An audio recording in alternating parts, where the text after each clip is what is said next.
Are we seriously listening to the janitor? That single sneering question was meant to humiliate Thomas Avery. What the billionaire in that glass tower didn't know was that the man he mocked had been silently designing a revolutionary energy system that would soon shake the foundations of global industry. From mop buckets to boardrooms, this is the breathtaking true arc of redemption, resilience, and revelation. When the overlooked janitor finally shares the idea he's been nurturing in silence, he's ridiculed. But months later, his creation doesn't just work. It saves millions and inspires a global movement. From sabotage and betrayal to international impact, witness the rise of a man who proved that respect must be earned. But dignity is never optional. Now, before we dive deeper, please subscribe to our channel. We share powerful, meaningful stories like this every day. And drop a comment below to let us know where you're watching from. Thank you so much. And now let's get back to the story. You think we should take business advice from the janitor? Leonard Royce's voice cracked like a whip across the polished boardroom table. Are we running a company or hosting open mic night? Laughter erupted. The boardroom, glass-walled 20 stories above the city skyline, vibrated not just with the sound of amusement, but with condescension. Espresso machines hissed in the corner. Sleek suits leaned back in leather chairs, and in the middle of it all stood a man in gray coveralls holding a dustpan in one hand and a folded piece of paper in the other. Thomas Avery didn't flinch. His eyes, pale, steady, weathered, held Royce's gaze like a stone in a river. The room may have seen a janitor, a man past his prime with a cracked belt and calloused knuckles, but Thomas wasn't looking at them as a man beneath. He was looking at them like a man who had something to offer and had finally decided to speak. I only mentioned it because I noticed the new compactors are overloading, Thomas said calmly, voice raspy but thoughtful. I sketched a model that could reduce strain on the intake coils. It's a different way of cycling waste. Could save... Royce scoffed, interrupting with a raised palm. Save what Thomas pennies on the dollar. Do you honestly think you know something we don't? The laughter renewed. One executive whispered, maybe he should pitch it to Shark Tank. Thomas swallowed lips, twitching slightly, but not in defeat. He looked down at his paper, then folded it back into his pocket with care like something sacred. For a heartbeat, the room fell quiet. Maybe it was the stillness in his face, or the unexpected grace in how he stood. But then Royce clapped his hands once and shattered it. All right, that's enough fairy tales for one meeting, the billionaire said, leaning forward with a smirk. Next time, Thomas, try not to wander into the wrong room, unless you're bringing donuts. More chuckles. One or two nervous. One completely silent.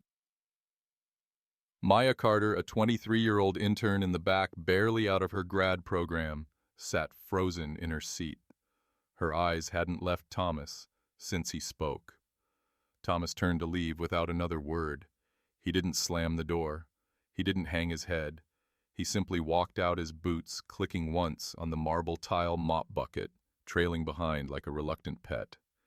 In a room full of noise, his silence echoed the loudest. Downstairs in the industrial basement of the Royce building, fluorescent lights buzzed above a concrete-floored locker room where cleaning supplies lined the walls like forgotten soldiers. Thomas sat alone eating lunch from a steel tin tuna and rice. He unfolded the same piece of paper creased at the corner's edges, slightly frayed. It wasn't a dream. It was a system.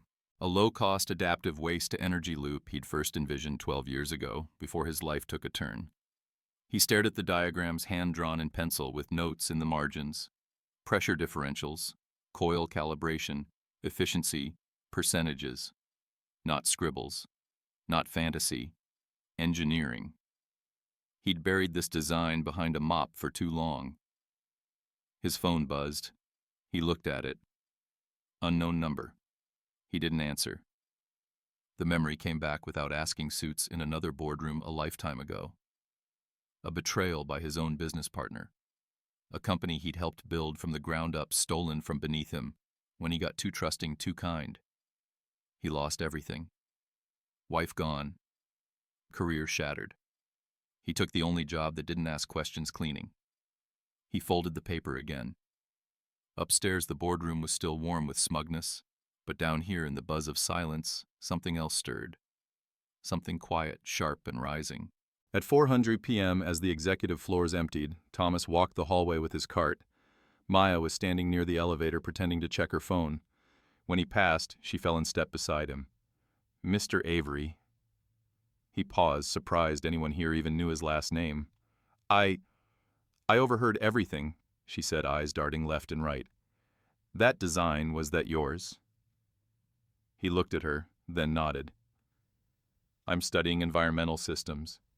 That design, that wasn't nothing.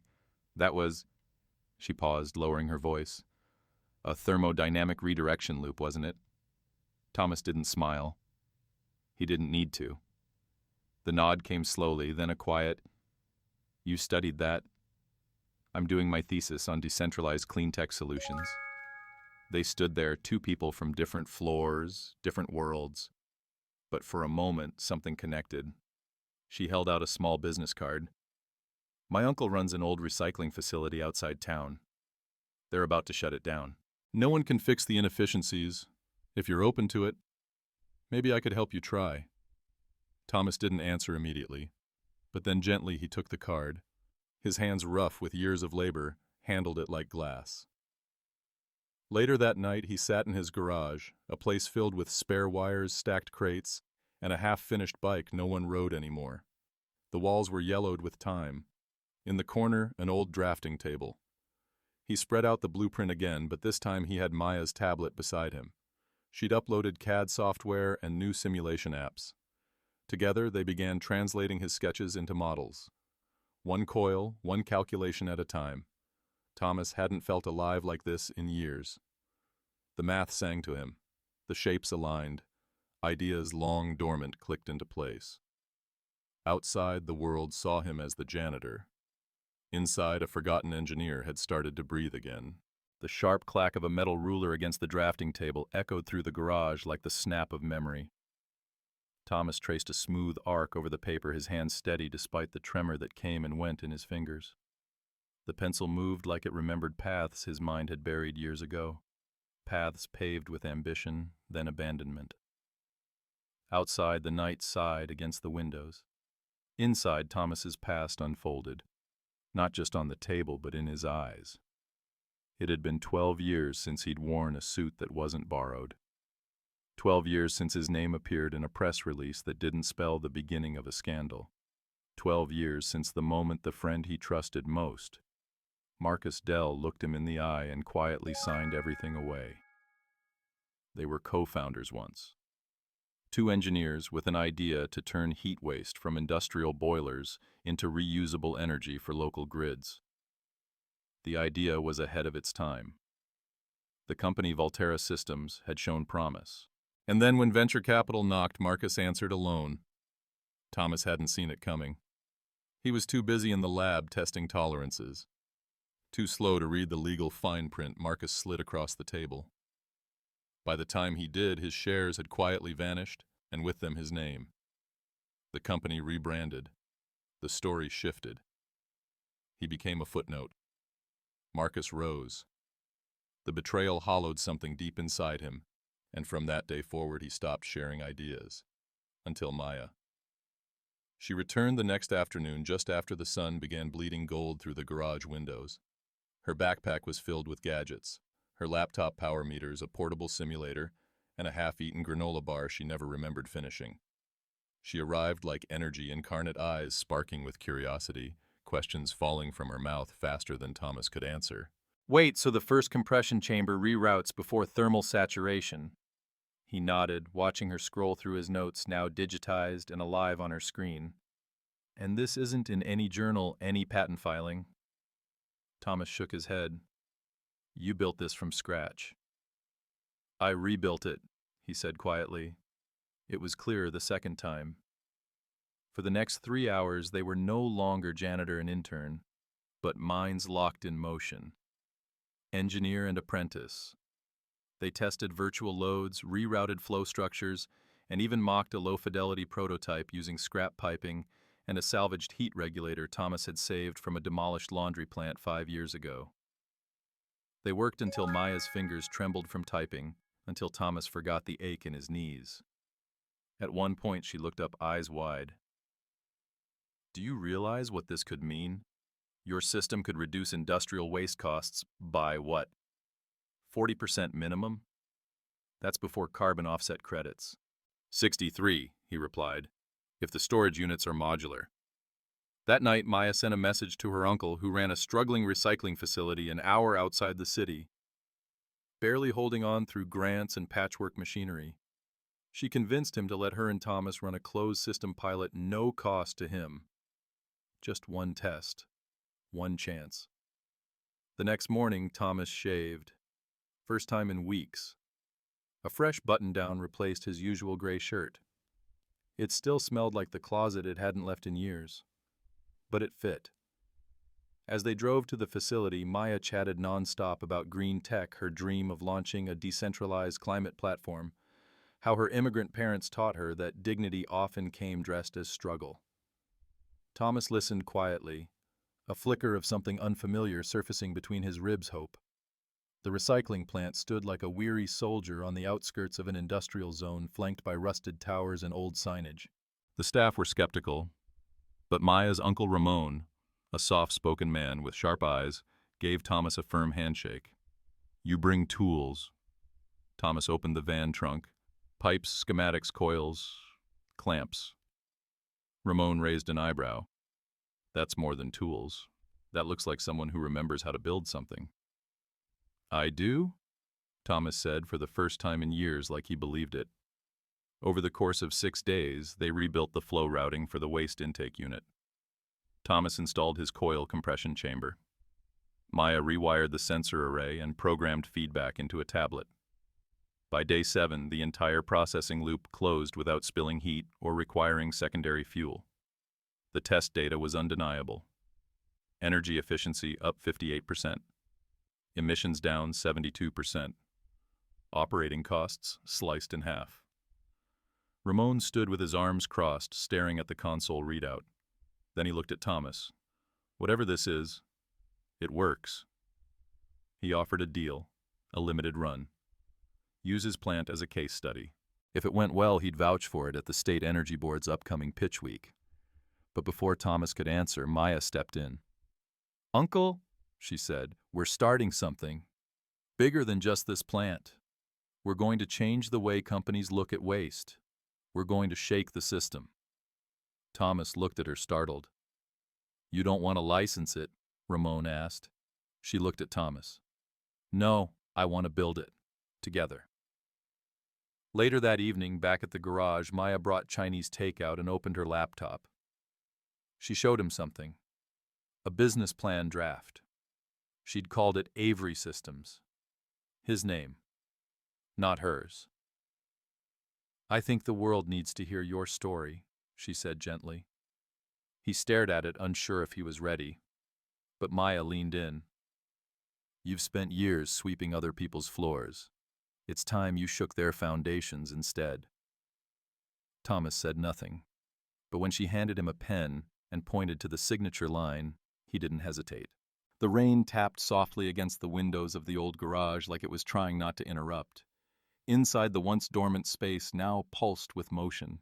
Metal parts gleamed beneath the light of a new workbench lamp, while spools of insulated tubing lay coiled beside fresh circuit boards. The energy in the room wasn't loud, but it was undeniable, like something deep underground preparing to surface.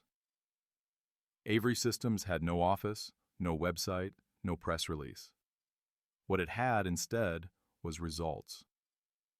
3 weeks after the pilot system was installed at Ramon's recycling facility, the numbers drew attention, not just from city inspectors, but from competitors desperate for sustainable solutions. Word spread in the undercurrent, a small firm was doing something no one else could. Energy savings of nearly 60%, near zero maintenance, no PR fluff, just quiet, undeniable efficiency. A factory manager in Queens reached out, then a warehouse in Jersey. All of them running on aging systems, all willing to try something different if it meant one more year in business. Each time Thomas showed up with his sleeves rolled, Maya at his side, tablet glowing with live diagnostics. No suit, no entourage, no illusion. Just knowledge shaped by years of silent study. And quietly, Avery Systems grew.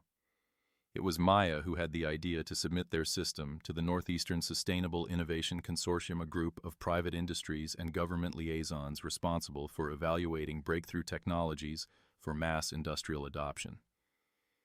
One successful trial under that banner could land them access to dozens of Fortune 500 partners, including one company whose logo Thomas still saw daily plastered on the side of the Royce Building's fleet of service trucks. Maya stayed up all night preparing the submission, refining language, aligning their findings with green compliance metrics. Thomas read it once slowly, then nodded. 2 weeks later, they got the response. Avery Systems had been shortlisted. The review board would analyze their system under a blind trial program, names of vendors concealed, evaluated solely on performance. It felt like justice. Quiet, anonymous justice. But it didn't matter. They weren't chasing credit. They were chasing impact. They set up a unit at a pilot facility in Connecticut. What they didn't know was that this particular facility was a subsidiary of Royce Industrial Holdings. The name was buried in layers of acquisition. To Maya and Thomas, it was just another chance. To Royce's empire, it was a ticking time bomb of irony. The unit went online on a Tuesday morning. By Friday, the plant reported an operational cost drop that stunned the on-site team. Their internal systems couldn't explain the spike in energy retention. Maintenance crews called it a miracle. Within 2 weeks, the entire facility's monthly output had shifted so dramatically that corporate took notice. Royce's VP of Operations forwarded the anomaly to the board. Unknown vendor, subcontracted by site management.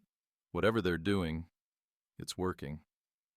Leonard Royce read the report while sipping his imported espresso, barely interested. Until he saw the numbers.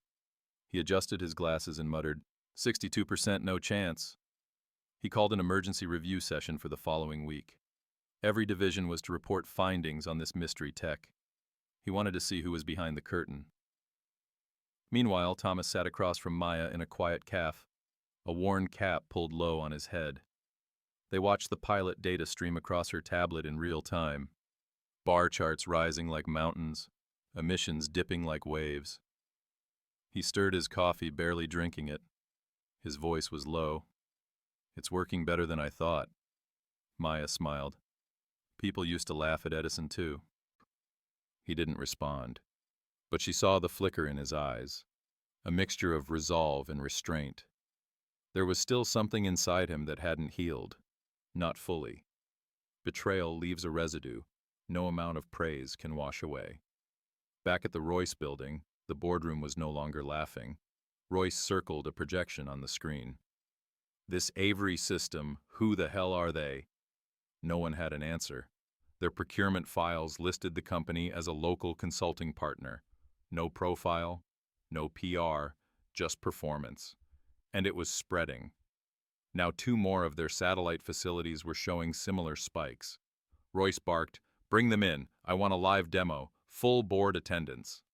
Across town, Maya received the email invitation first. Her breath caught. She turned the screen toward Thomas. He read it slowly, then again, and then he leaned back, crossing his arms. They want a demo. At Royce? Maya whispered. Do you want to go?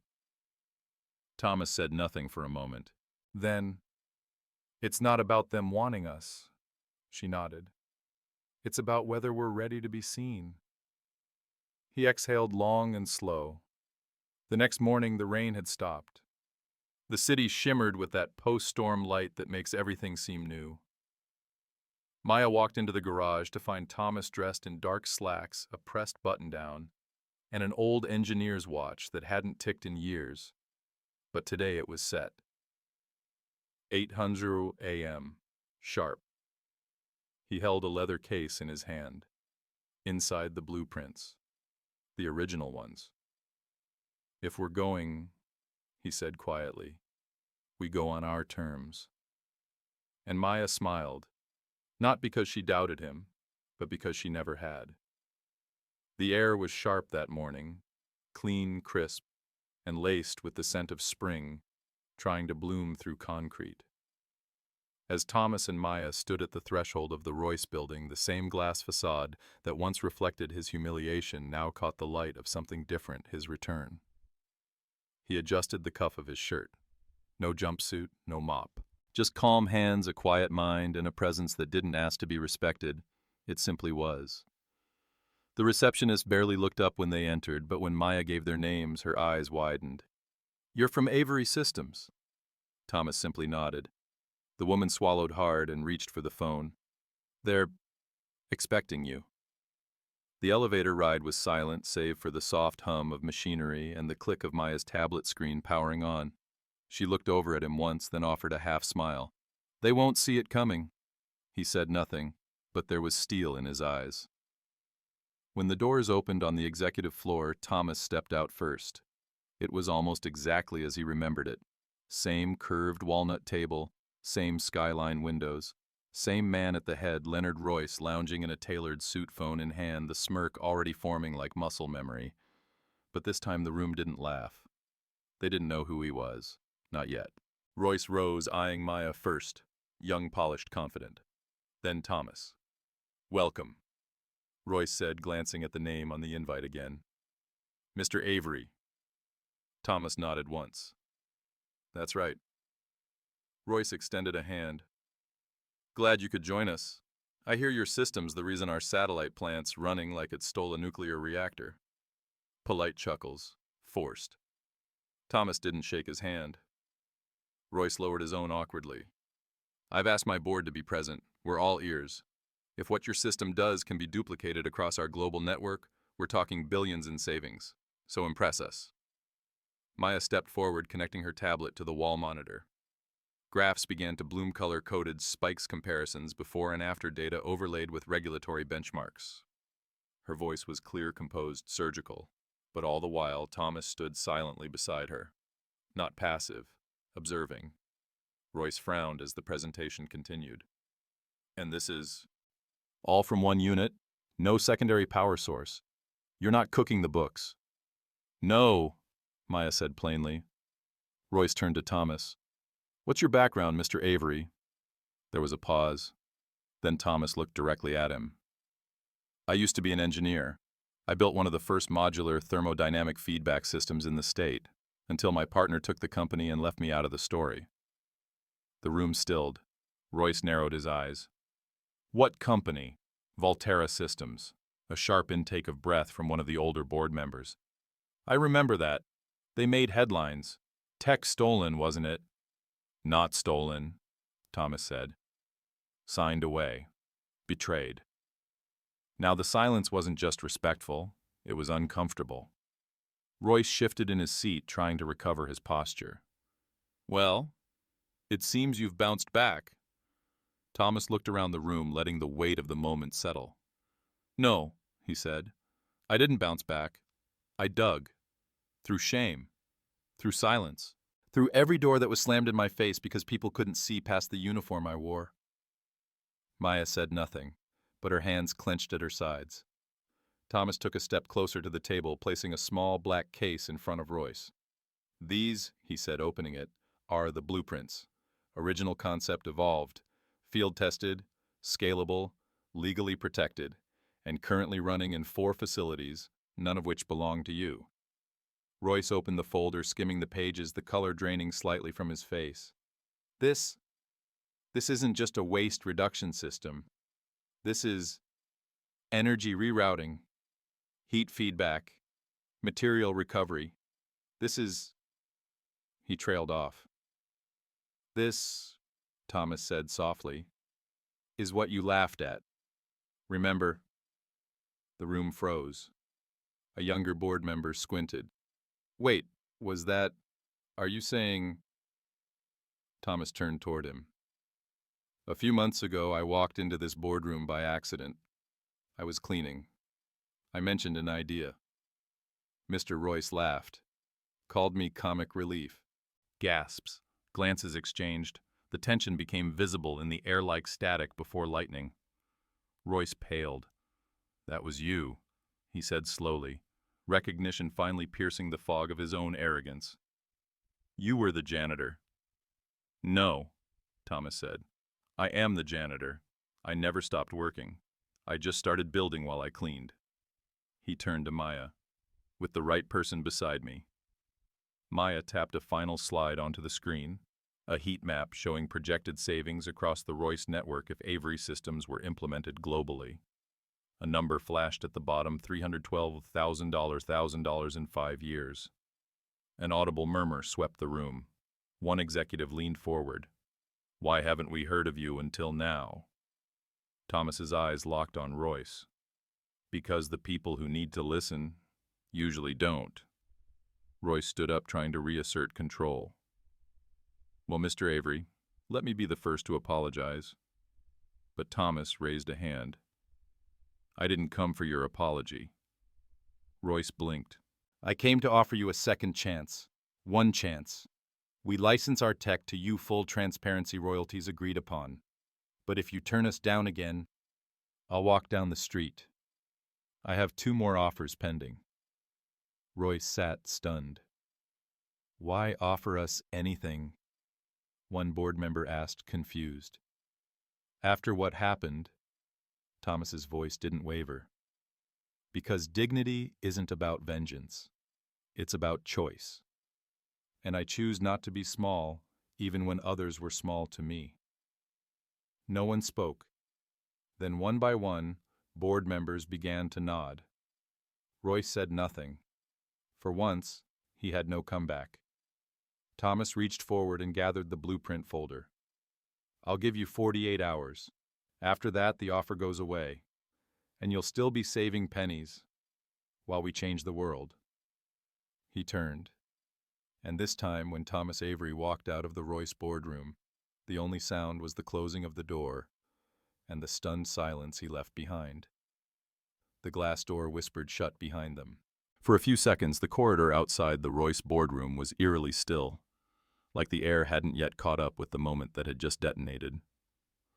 Thomas didn't speak. He walked in measured silence, every step echoing down the pristine hallway like punctuation on a sentence long overdue. Maya, walking beside him, glanced up.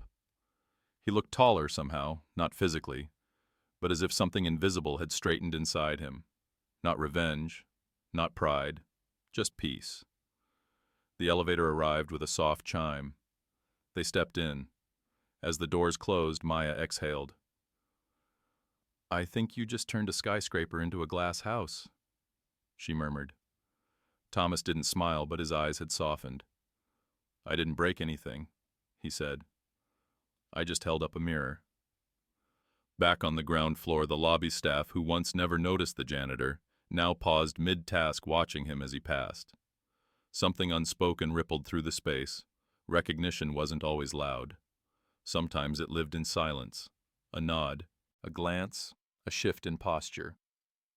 Outside, the city was humming.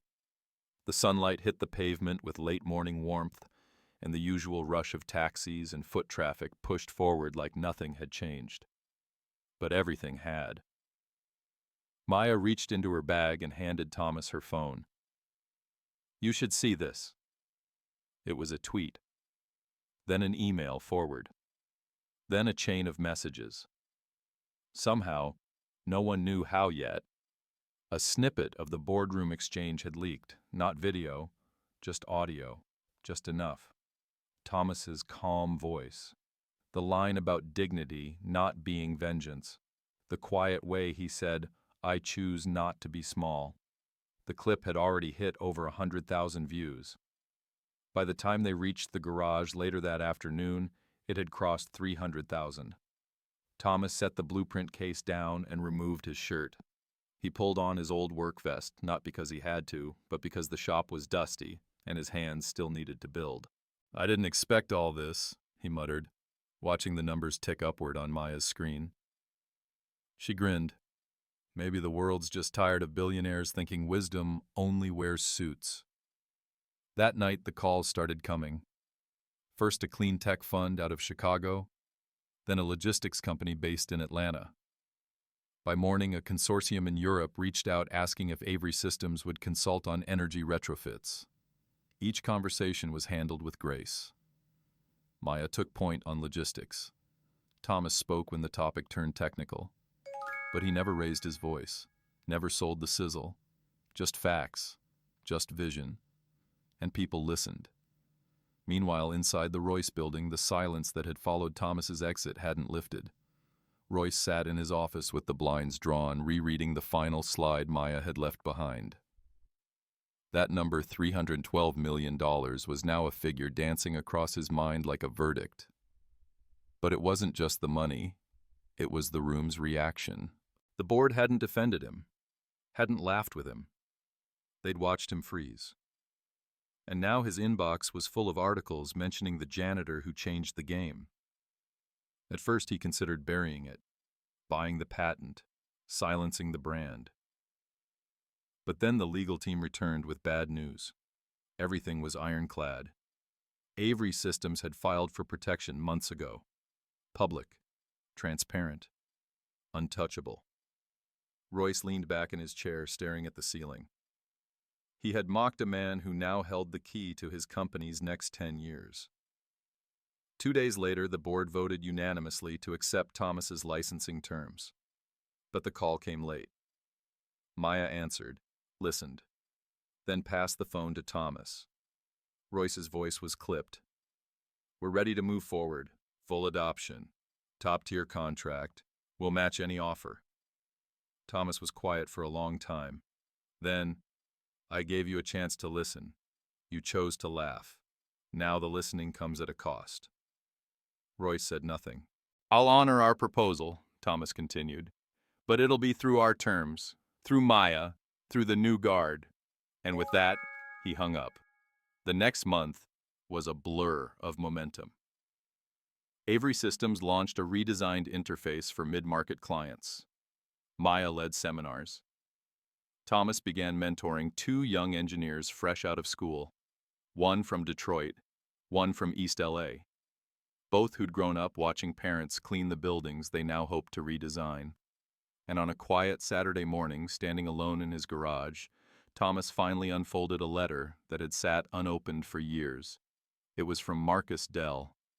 No apology, just a brief cold note from 5 years back, offering a buyout on a system Thomas had never stopped developing. No signature, just typed words, dismissive, transactional. Thomas read it once, then set it on fire in a coffee tin by the workbench. He didn't need closure. He needed forward. Later that week, the governor's office reached out, inviting him to a Green Tech Summit. Keynote speaker. Maya would introduce him. At first he said no, but then she showed him a message from a high school janitor in Ohio. You made me remember I'm more than my broom, it read. So he said yes. On the morning of the summit, he stood backstage in a charcoal jacket, watching Maya speak to a sea of industry titans. She didn't use big words. She used real ones. Words that reminded the room that sometimes the smartest person in the building is holding a mop instead of a mic. When she finished, she gestured toward him. And Thomas Avery stepped out, not to be celebrated but to be heard. He told the story not of his fall, but of his choice to keep building beneath the dust. And when he finished, the room didn't erupt. It stood, quietly, fully. A standing ovation that didn't scream. It simply respected. The wind stirred softly outside the Avery Systems workspace, carrying the scent of earth and metal early morning dew clinging to the edges of hope. Thomas stood at the back of the garage turned headquarters, organizing copper coils onto newly installed shelving. He moved slower these days, not because of age, but because everything he did now had weight, purpose, precision. Then came a knock at the side door. Not the front one. The side where deliveries used to arrive back when this place was a garage full of dust and maybe. Now it was layered with silent victories. He wiped his hands on a cloth, turned toward the knock. And when he opened the door, time did something strange. There, standing under a gray wool coat, was a man whose face he hadn't seen in 12 years. Marcus Dell. Same carefully parted hair, same polished shoes. But there were creases now, ones the light couldn't hide. His tie was too tight, like he was trying to squeeze himself back into the man he once was, or hide from what he had become. "Thomas," Marcus said. His voice didn't shake, but it didn't carry like it used to. Thomas didn't answer, just stepped aside. Marcus hesitated, then stepped in. The garage smelled of cedar oil and hot metal. It had changed. Everything had, except the man standing in the middle of it who now wore his silence like armor. "I saw the summit," Marcus began, eyes scanning the workshop like he couldn't believe what he was seeing. "You spoke well." Thomas picked up a wrench and placed it on a tray. "I wasn't performing." "No," Marcus said, folding his hands.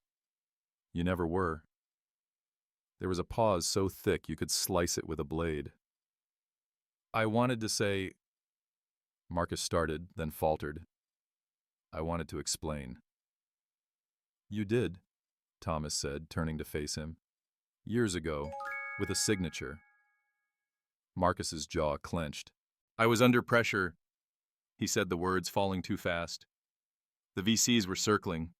They said we needed someone who looked more professional. You were always brilliant, Thomas, but you didn't play the game. Thomas's voice cut through. Not loud, but final. "You made a choice." Marcus blinked. "It wasn't personal." Thomas tilted his head. "You erased my name from my own designs." A flush crept up Marcus's neck. "It was business. At the time. But I never stopped thinking about it." Thomas stepped closer now, wiping his hands clean, not to threaten, but to be heard. "You didn't just take a company," he said quietly. "You took belief. You turned silence into my only currency. And I lived in that silence for a long time." Marcus swallowed hard. "And now you've built something better. Something bigger." Thomas stared at him. "I didn't build it to prove you wrong, Marcus. I built it because I finally remembered who I was." The older man looked down, throat tightening. "I came because I wanted to see it. I wanted to maybe partner again. The investors I work with—" "No," Thomas said, already turning away. "You don't even want to hear—" "No," Thomas repeated, firmer now. "I built this so no one like you could hold the keys again. I built this so the next young engineer doesn't have to shake hands with betrayal." Marcus stood still, then voice low. "You're better than me." "No," Thomas said. "I just stopped letting people like you decide who I was." The door remained open behind Marcus. He understood then. He stepped backward toward it, looked around once more. The tools, the blueprints, the quiet industry of redemption humming in the air. "I'm sorry," he said one last time. Thomas met his eyes, not with hatred, but with distance, with something Marcus could never buy back. "I hope one day," Thomas said, "you build something too, but not from someone else's hands." Marcus left, and the door closed gently behind him. That night, Maya returned from a pitch event in San Francisco energized by new partners and 3 confirmed pilot sites. But when she stepped into the garage, she saw something different in Thomas. "Someone came today," he said, setting down a screwdriver. Maya tilted her head. "Someone from Royce again." He shook his head. "Older ghost." She didn't ask. She didn't need to. Instead, she walked over and placed the new signed partnership contract on the desk. "We're scaling next month. 30 systems, across 3 countries.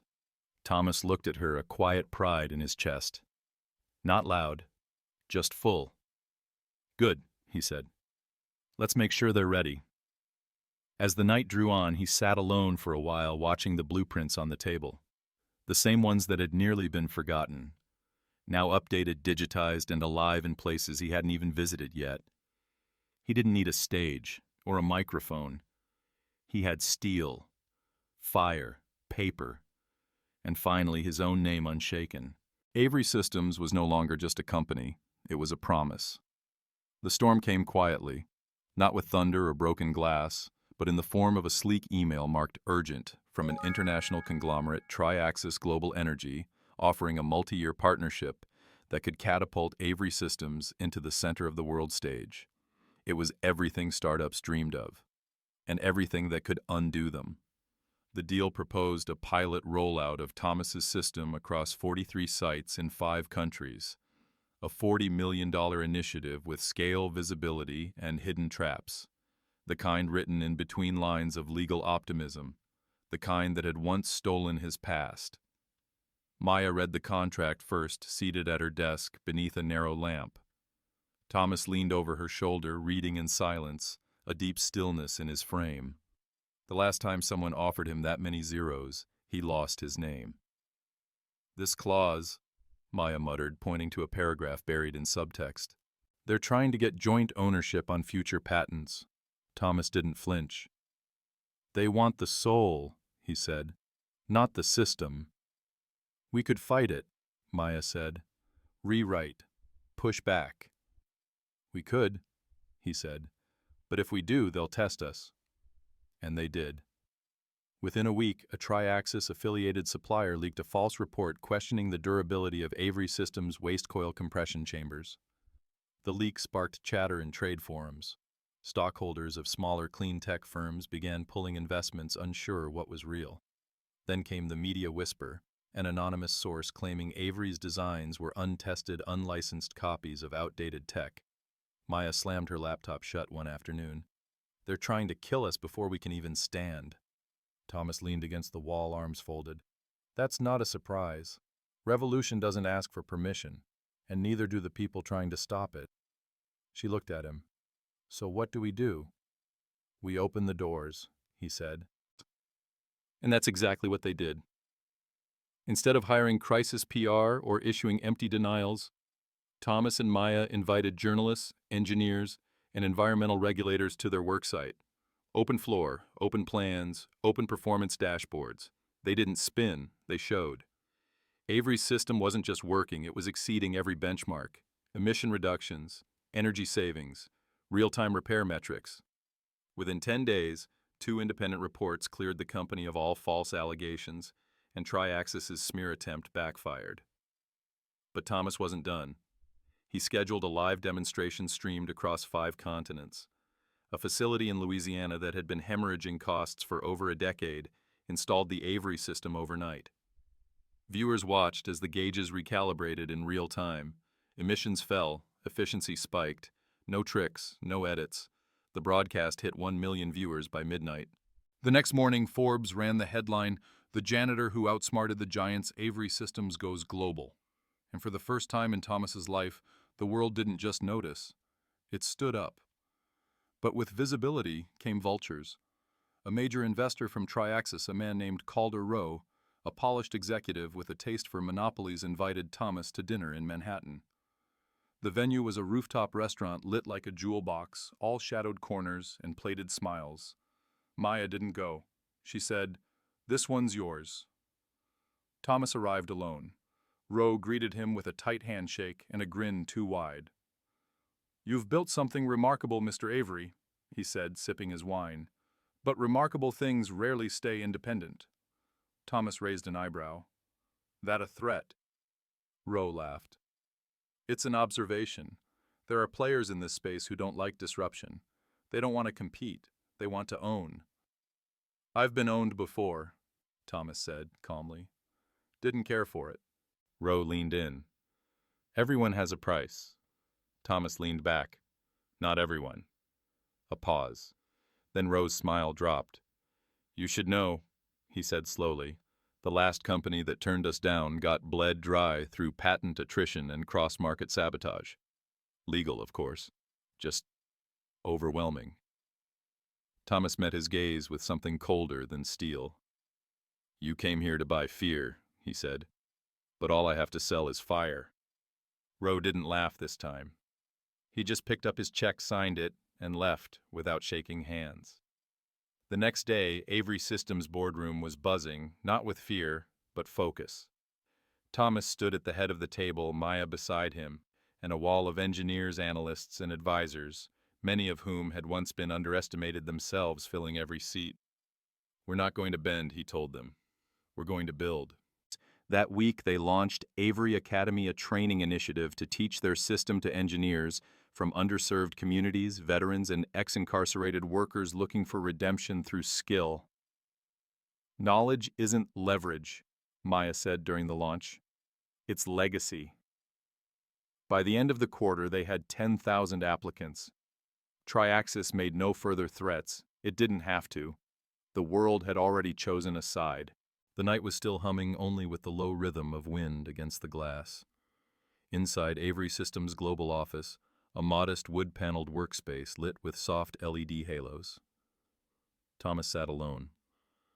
The buzz of the day had faded. No meetings, no calls. Just the afterglow of a battle won without raising a fist.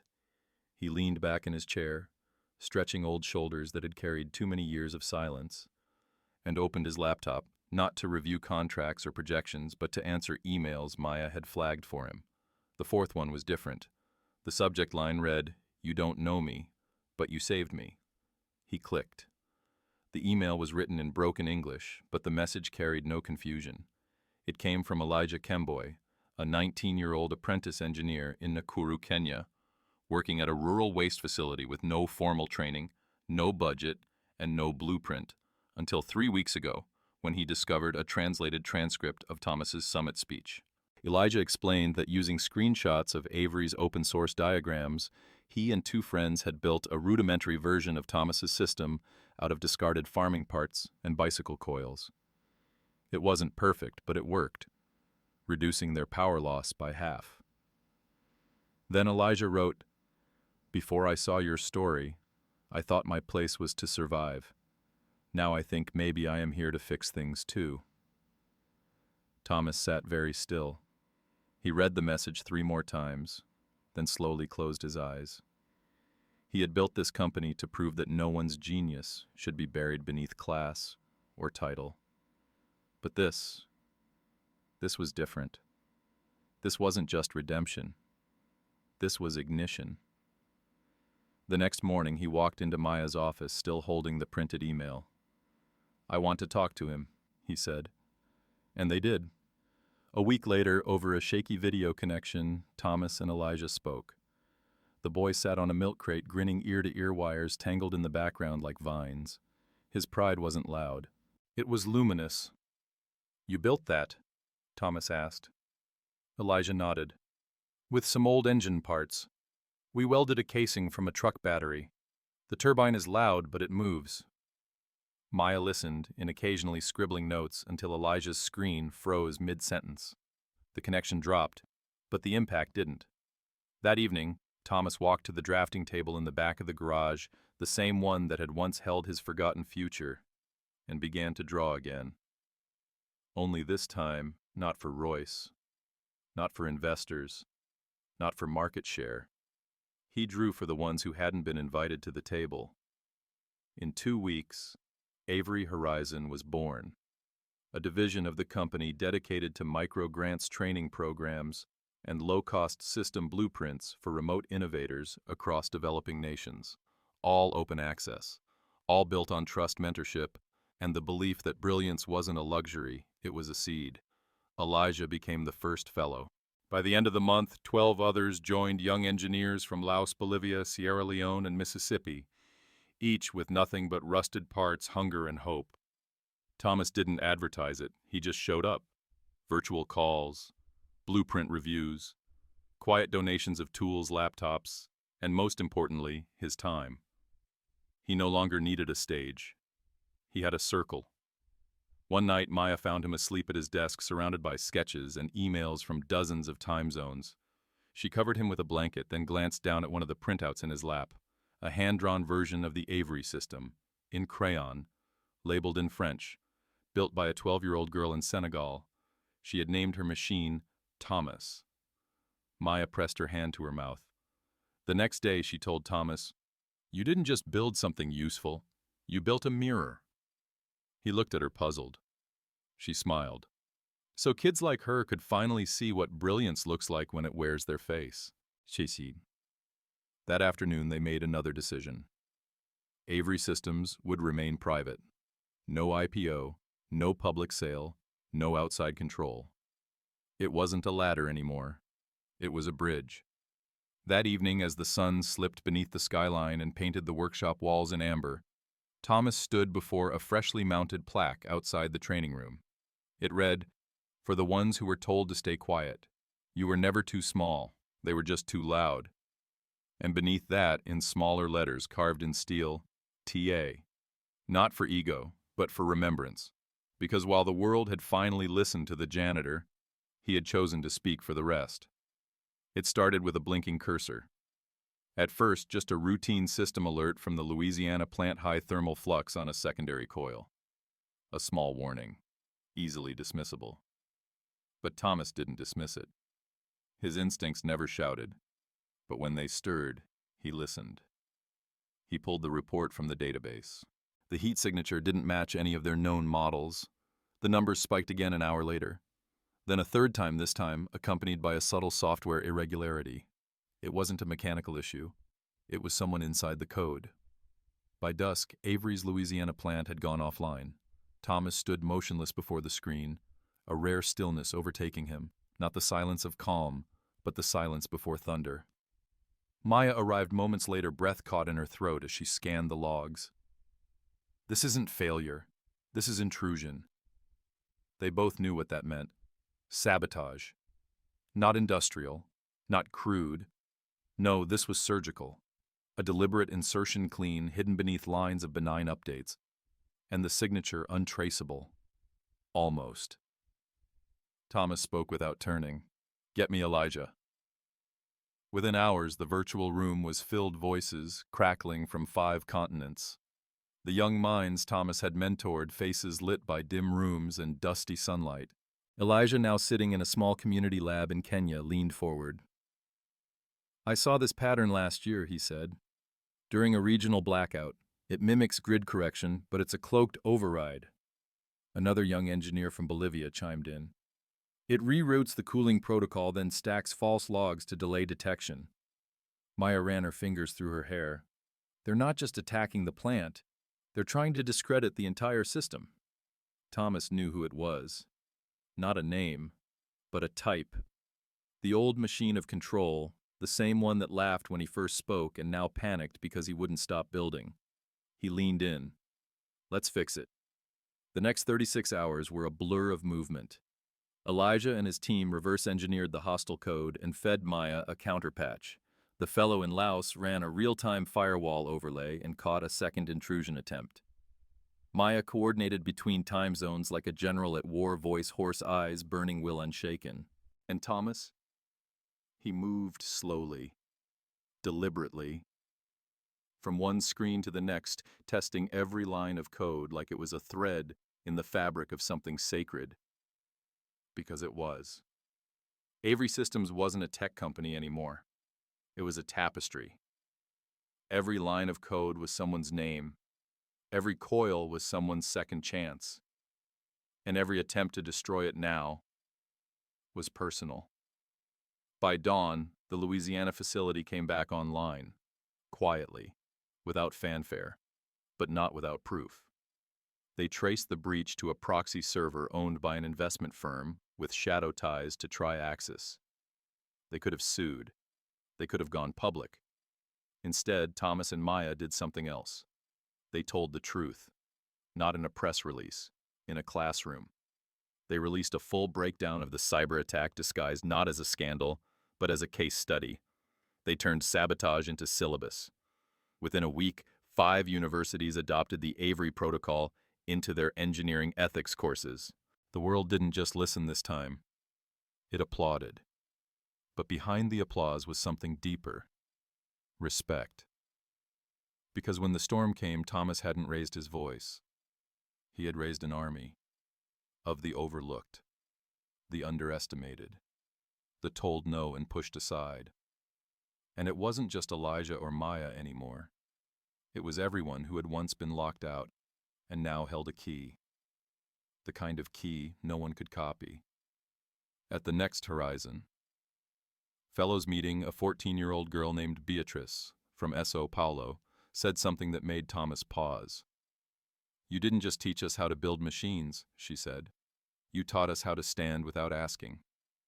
He looked at her for a long time, and then quietly replied, "I only did what I wished someone had done for me." Maya reached for his hand under the table. He let her. Outside the room, the sun dipped low again, casting long shadows across the walls. But inside, the lights stayed on. Because for the first time in Thomas Avery's life, the world wasn't just awake to his brilliance. It was carrying it forward, together. The rooftop hadn't changed, still steel-framed glass, still sky above and the city breathing below, endless and unbothered, still that quiet hush that comes when altitude steals the noise from the streets. But everything else was different.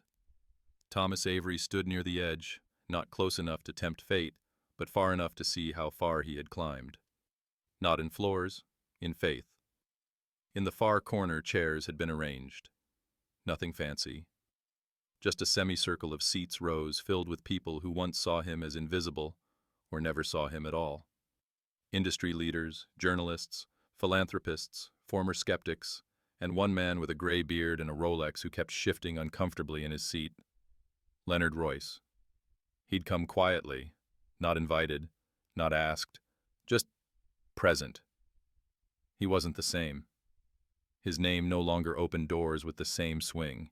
The board had since replaced him. The company, now partly run by Maya under Avery's licensing guidance, had shifted course entirely. But he came. Because some echoes don't die unless faced. Thomas didn't look at him. He adjusted the mic, though he didn't need one. His voice carried now not because of volume, but because the world had leaned in. "This isn't a speech," he began, eyes sweeping the crowd. "It's a reflection." The skyline held its breath. "I've stood on a lot of floors in my life. Some with carpet so clean it looked like water, and some so dusty your footprints told stories. I've been ignored in hallways, insulted in boardrooms, and underestimated in silence." A few murmurs. A few averted gazes. "I've been told innovation only wears suits, that brilliance only comes from places with polished glass and Ivy League echoes." He paused. "But let me tell you something I've learned. Genius has grease under its nails. Wisdom wears janitor boots. And sometimes the person you step over on your way to power is the one holding the blueprint to save your entire system." The wind picked up, soft, almost reverent. "I didn't build Avery Systems to make headlines. I built it because people like me were told to stay quiet, and because I believed that if I could open one door, one others would walk through it carrying their own fire." He turned to the side where a large monitor lit up. It flickered to life faces from around the globe, dozens of Horizon Fellows on live stream. Elijah from Kenya, Beatrice from Brazil, Jaya from India, Luis from Oakland. Thomas gestured toward the screen. "Look at them. That's the legacy. Not my name, not a balance sheet. Them." The camera panned slightly. Royce blinked, and blinked again. He saw his replacement, not in the corporate sense, but in the soul of the room. Thomas continued, "I don't want to own the future. I want to seed it. And you don't need permission to start. You need clarity. You need truth. And above all, you need the courage to stand even when the whole world's laughing." He stepped back. No cue card, no notes. Just his presence. And to anyone listening who's been mocked for dreaming too big while standing too small, I was you. I still am. And I'm here to say, don't shrink to fit someone else's version of possibility. He paused. Then with a soft breath, the final line. Because one day, they'll stop laughing and start following. The rooftop was silent.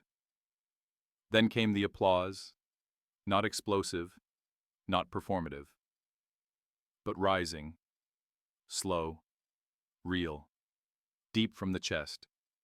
A standing ovation, not for what he built, but for who he refused to stop being.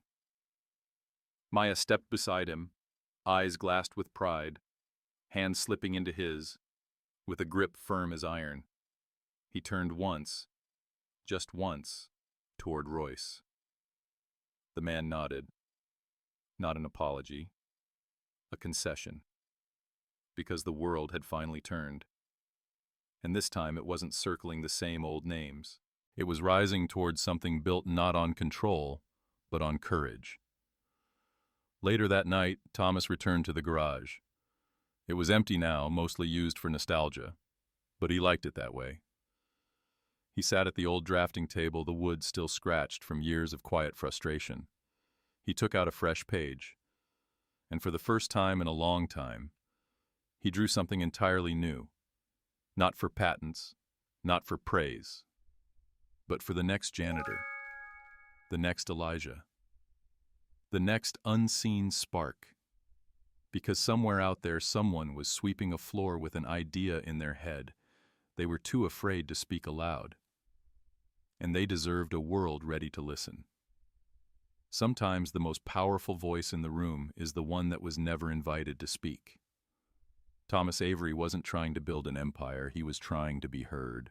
And in doing so, he created a legacy far beyond profit, a legacy of quiet resilience, of radical humility, of the belief that genius isn't reserved for the loud, the polished, or the privileged. It lives in the overlooked, the underestimated, the unseen. This story isn't just about revenge, it's about restoration, about the fire that still burns after years of being dismissed, about standing with dignity when others kneel to power. And it reminds us, the ones cleaning the floor today might be rebuilding the world tomorrow. So if you've ever been laughed at, talked over, or made to feel small, let this be your reminder. You are not here to be tolerated. You are here to transform. Your brilliance does not need validation. It needs ignition. Keep dreaming, keep building, because one day, the world will stop laughing and start listening.